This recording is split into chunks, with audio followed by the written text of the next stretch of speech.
Hallo und herzlich willkommen zu einer neuen Folge von Sherlock Holmes, The Devil's Doctor. In wahrscheinlich dem letzten Auftrag müssen wir einen Mordfall aufklären, der sich in der, ich würde jetzt mal sagen, in der Stadtmitte stattgefunden hat. Na gut, Stadtmitte ist es nicht ganz, aber von Stadtplatz. Und wir sind momentan hier am Verhör Bitte von bringen Sie diesen diversen Verdächtigen zum Verhör. Verdächtigen. Und einen müssen wir noch Guten suchen. Tag, Sir. Mein Name ist Sherlock Holmes und ich helfe der Polizei bei ihren Ermittlungen. Benjamin Fowler. Und ich wurde zu Unrecht verhaftet. Wirklich? Sie wurden nicht verhaftet, Mr. Fowler. Sie sind nur als Zeuge hier. Oh. Aber ich habe nichts gesehen. Wirklich? Ja, ja. So. Wir schauen mal dich an. Ich würde sagen, dass das noch ein auffälliges Motiv ist. Aber... Oh, was haben wir denn da? Bandenmitglied.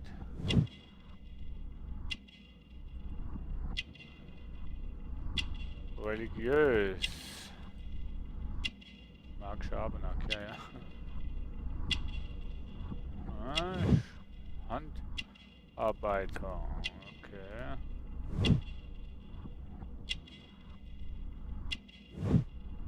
Beinverletzung. Ja, ja, gut, das ist ja okay, jetzt weiß ich, wer das ist. Raucher. Ja, gelbe Fingernägel. Sieht nach Raucher aus, ja. So, Charakteranalyse. Benjamin Fowler, zwischen 40 und 50 Jahre alt, ist ein Handarbeiter. Er ist an den Reparaturarbeiten an der Statue auf dem Platz beteiligt, was seine Gegenwart dort zur Unfallzeit sowie eine Beinverletzung erklärt. Mr. Fowler hat zudem eine Hundetätowierung des Zeichen eines Bandenmitglieds, die er zu verbergen versucht. Gelbe Fingernägel deuten darauf hin, dass er ein starker Raucher ist. Er ist ein religiöser Mensch. Ja. Erfragen. Benjamin Fowler weist dieselbe Hundetätowierung auf wie die Mitglieder der Rasco-Bande. Unfall. Können Sie mir vielleicht sagen, was Sie am Unfallort machten? Ich habe an der Statue dort gearbeitet. Im Auftrag der Stadt. Wirklich.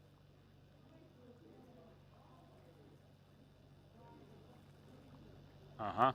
Elektrizität. Haben Sie mit Elektrizität zu tun? Ja, manchmal. Ich repariere elektrische Straßenlaternen, aber ich bin kein Fachmann.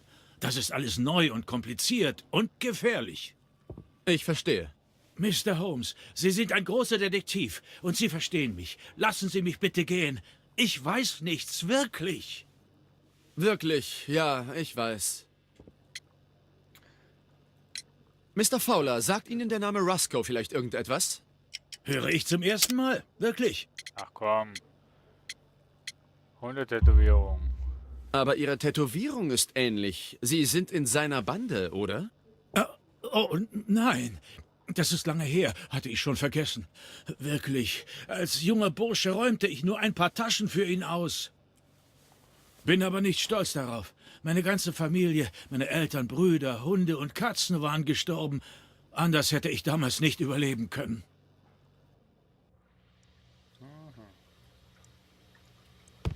Drei Verdächtige, zwei habe ich hier. Der dritte muss ich noch aufsuchen. So. Boah.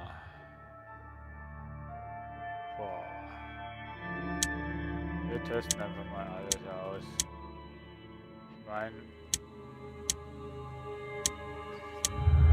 es gibt eigentlich immer nur zwei Sachen, ja, miteinander gehen.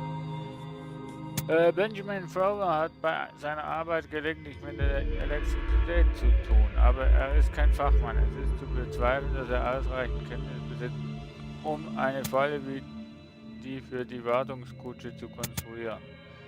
Hat ausreichend Kenntnis, um Elektrizität-Straßenlaternen zu reparieren. Damit wäre er in der Lage, eine Falle wie die für die Wartungskutsche zu konstruieren.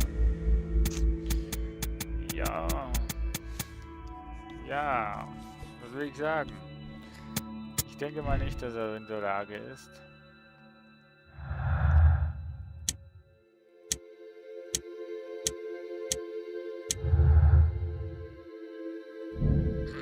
Kriminelle Vorgeschichte. Benjamin Fowler war in jungen Jahren ein Krimineller, aber mittlerweile hat er sein Leben von Grund auf geändert.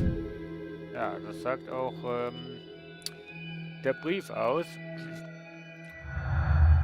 wo wir gefunden haben bei seinen Sachen. Keine ausreichenden Kenntnisse. Die elektrischen Fälle für die Wartungskutsche wurde von einem Profi konzipiert. Thomas Garrett hat keine ausreichenden Kenntnisse. Da Thomas Garrett Grundlagen der Elektrizität lehrt, könnte er ausreichend Kenntnisse besitzen, um die Falle für die Wartung zu... Ja. Das glaube ich schon.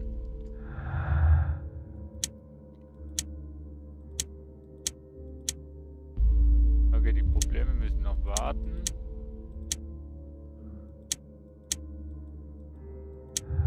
So.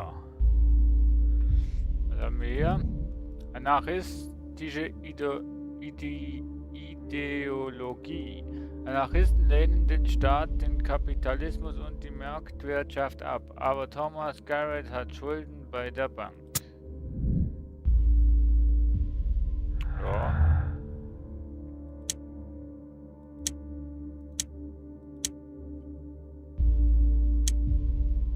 So, jetzt haben wir nichts mehr. Nein. Okay. So. Finden Sie den Verdächtigen? Da müssen wir erstmal ins Spital gehen. Da gehen wir auch gleich mal ins Spital. Krankenhaus, das ist die nächste Anlaufstelle, die wir haben.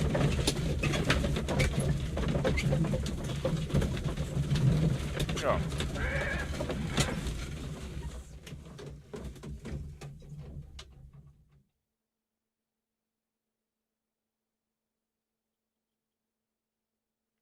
Schon da. Cool.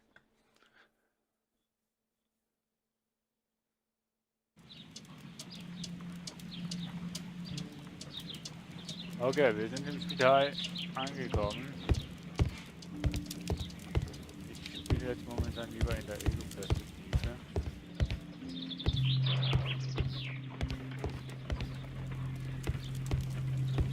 Niemand da? Scheint mir wie eine Schule zu sein.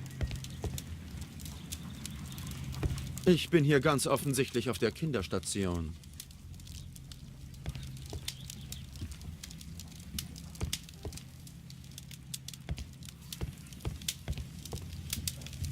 Das ist ganz offensichtlich. Sehr offensichtlich.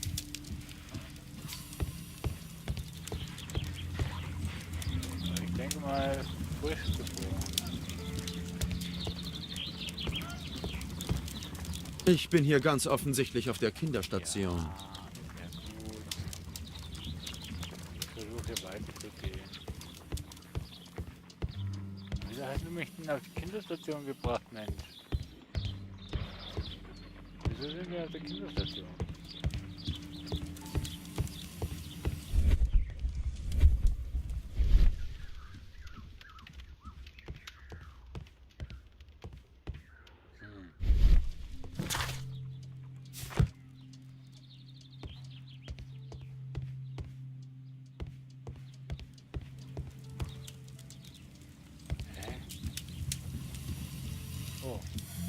Oh.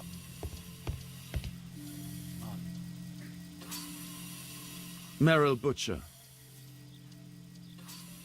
Meryl Butcher. Mr. Reginald Butcher, ich komme von Scotland Yard. Können wir reden? Von mir aus, aber bitte leise. Sie schläft endlich. Ist sie Ihre Tochter? Meine Meryl. Sie ist sehr krank. Tut mir leid, dass ich abgehauen bin. Ich musste heute zu Dr. Blowberry. Der Polizist wollte nicht hören. Keine Sorge, ich verstehe Sie.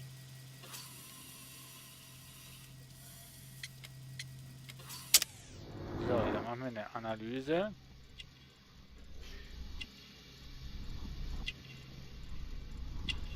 Da ist nichts. Ah, City and Soul, Eisenbahnarbeiter. Abgetragene teure Weste. War einst wohlhabend, gebrauchte Kleidung. Ja.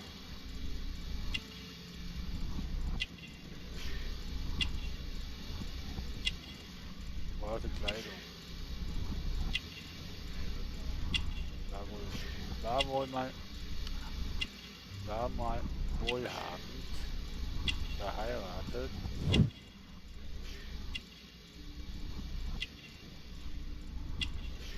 Polierte Schuhe kürzlich geputzt. Aha. Irgendwas zu verheimlichen. Kinderarmband, geschenkte Tochter. Mag Schmuck? Nee, ist ein Geschenk der Tochter, das sieht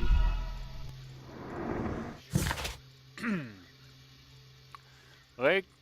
Reginald Butcher ist verheiratet und ein Eisenbahnarbeiter. Er hat eine Tochter, die er über alles liebt. Sie ist aber schwer krank, was ihn deprimiert. Seine Schuhe glänzen wie neu, sie müssen erst kürzlich geputzt und poliert worden sein. Seine teure, aber mittlerweile abgetragene Weste offenbart, dass er einst ein wohlhabender Mann war. Mr. Butcher liebt seine Tochter und ist sich nicht zu fein, ein Kinderarmband zu tragen, um seine Zuneigung auszudrücken. Okay. Womit verdienen Sie Ihren Lebensunterhalt? Ich bin bei der Underground Electric Railways Company angestellt. Dann kennen Sie sich mit elektrischen Geräten aus? Ja, sicher. Warum fragen Sie? Einfach nur so. Aber sagen Sie bitte, was genau sind die Gründe für die Probleme, die Sie bei der Arbeit haben? Probleme? Was meinen Sie? Sie haben eine schriftliche Abmahnung erhalten. Ja, ich komme oft zu spät. Mein Chef hat kein Verständnis dafür. Es ist schwierig, seitdem meine Tochter krank ist. Verstehe. Zufällig ist auch eine Kutsche Ihres Arbeitgebers an dem Unfall auf dem Platz beteiligt gewesen. Wirklich? Warum war sie dort? Ich weiß es nicht. Sie? Nein. Aber vor einer Woche wurde eine unserer Wartungskutschen samt Werkzeug gestohlen. Ob das dieser Wagen war? Möglicherweise.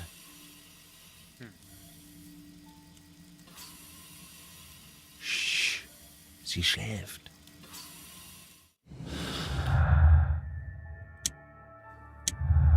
Mann, das ist gar nicht so einfach, dieser Fall.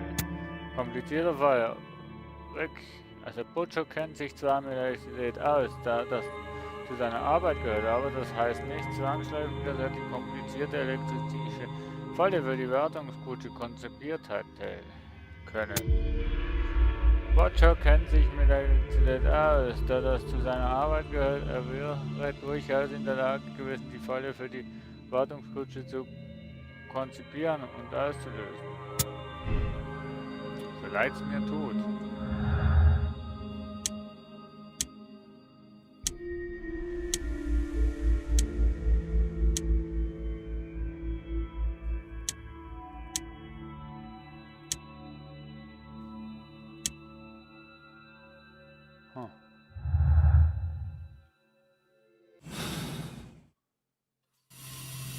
Wir haben wohl alles besprochen. Ich muss mich jetzt um meine Meryl Mr. Butcher, hiermit bestätigen wir die Aufnahme Ihrer Tochter in unserem Krankenhaus. Sie müssen für die Reisekosten aufkommen und natürlich alle Vorsichtsmaßnahmen treffen, die aufgrund des kritischen Zustandes Ihrer Tochter nötig sind. Zusätzlich tragen Sie die Kosten für Logis und die medizinische Behandlung. Es ist im Voraus nicht möglich, die Gesamtkosten abzuschätzen, da dies zum Zustand Ihrer Tochter und auch davon abhängen, wie sie auf die Behandlung anspricht. Aber stellen Sie sich auf jeden Fall darauf ein, dass es sich um eine beträchtliche Summe handeln könnte. Dr. K.O. Medin, Karolinska Universitätskrankenhaus, Stockholm. Wir sind doch jetzt in London. Die Summe, die für Meryl Butchers medizinische Behandlung nötig werden könnte, wurde vom Karolinska Universitätskrankenhaus in Stockholm als möglicherweise beträchtlich eingesetzt. Aufnahmebescheid des Karolinska Universitätskrankenhauses Stockholm.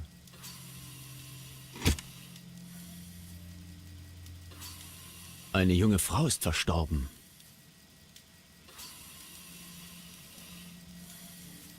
Butchers Frau.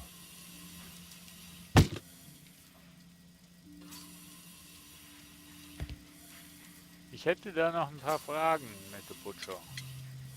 Gibt es Hoffnung? Es wird lange dauern. Aber wir werden diesen Kampf gewinnen. Etwas anderes will ich mir nicht vorstellen. Ja, es ist vermutlich nur eine Frage des Geldes. Was reden Sie da? Es ist eine Frage der Willensstärke und meine Tochter wird es schaffen. Behandlung. Das hoffe ich. Aber die Behandlung im Karolinsker Universitätskrankenhaus ist sehr kostspielig. Ah, nun, das ist unsere einzige Hoffnung. Dank Dr. Blowberry hat sie endlich einen Platz dort. Wir fahren nächste Woche. Es ist Ihre letzte Chance. Haben Sie Kinder? Ja, ich habe auch eine Tochter. Eigentlich ja nicht. Holmes. Wir würden unser Leben geben für unsere Kinder, nicht wahr? Ja, natürlich, ja. Nach Holmes.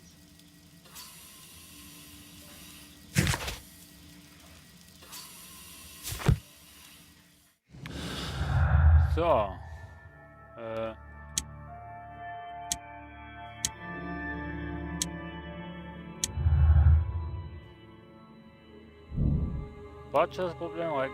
Butcher hat Probleme bei der Arbeit, weil er öfters ausfällt, um bei seiner schwerkranken Tochter zu sein.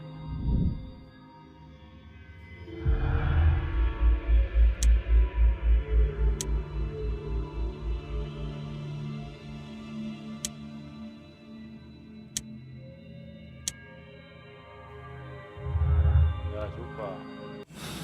Das ist mal ein durchzwickter Fall hier.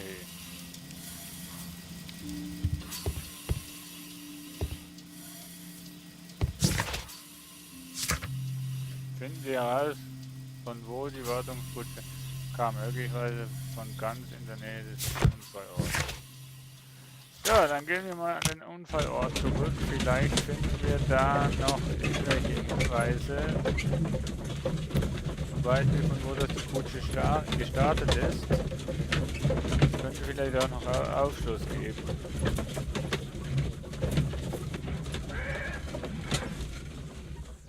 So, dann wollen wir mal schauen. Okay, der wurde noch nicht repariert. Also die Kutsche müsste eigentlich von hier hinten gestartet sein. Eine echte Katastrophe ist das. Ja, ja.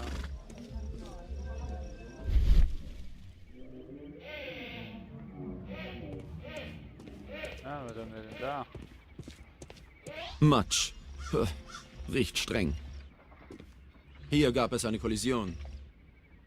Eine Kollision. Frische Farbe, aber von etwas anderem. Die Wartungskutsche fuhr auf und hielt hier an. Ja, und dann... Das Schloss wurde aufgebrochen.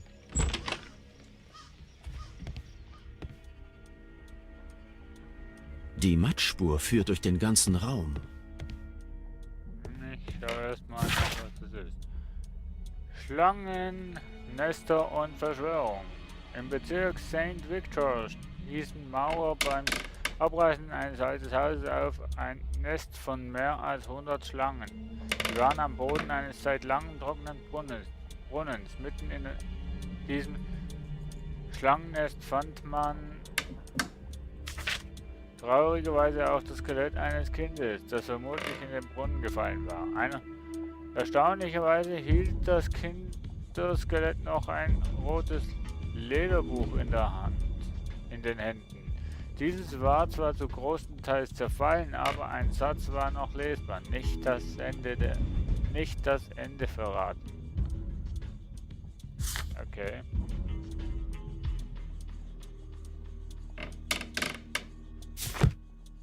Okay, nicht das Ende verraten. Ich verrate euch das Ende auch nicht. Ich kenne es gar nicht. Ich bin auch hier blind. Setzen Sie einen oder mehrere passende Dietriche ein, um die Schlüssel. Ja, ja.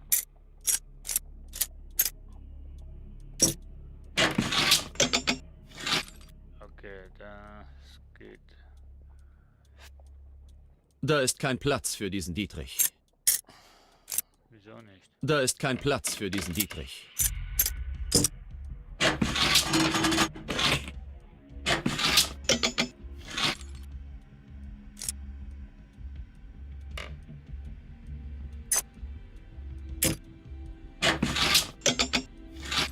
Okay, ich brauche noch einen.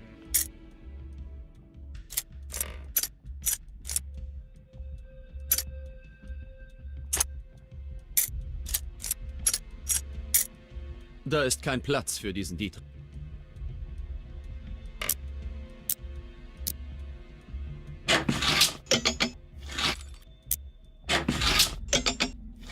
Ach so.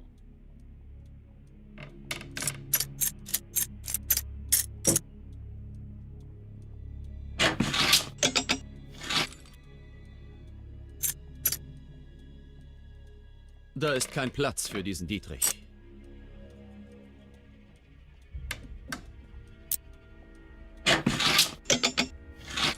So, und? Da ist kein Platz für diesen Dietrich. Da ist kein Platz für die... Da ist kein Platz... Da ist kein... Da ist kein... Da ist kein Platz... Da ist kein...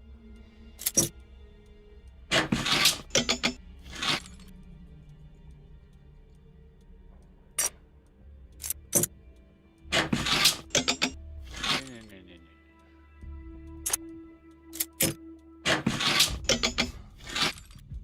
So ein Mist. Hier war nicht schlecht, oder? Ja.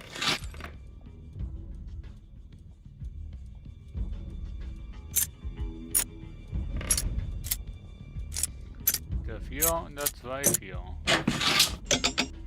Ja, noch nicht ganz. Den 3, 4. Ja,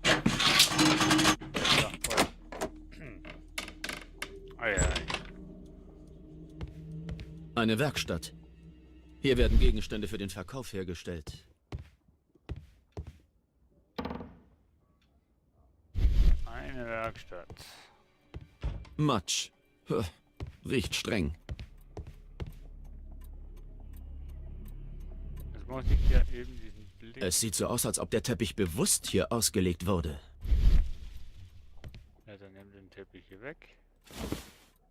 Ui! Ein alter Zugang zur Kanalisation. Will ich da wirklich... Will ich da wirklich runter?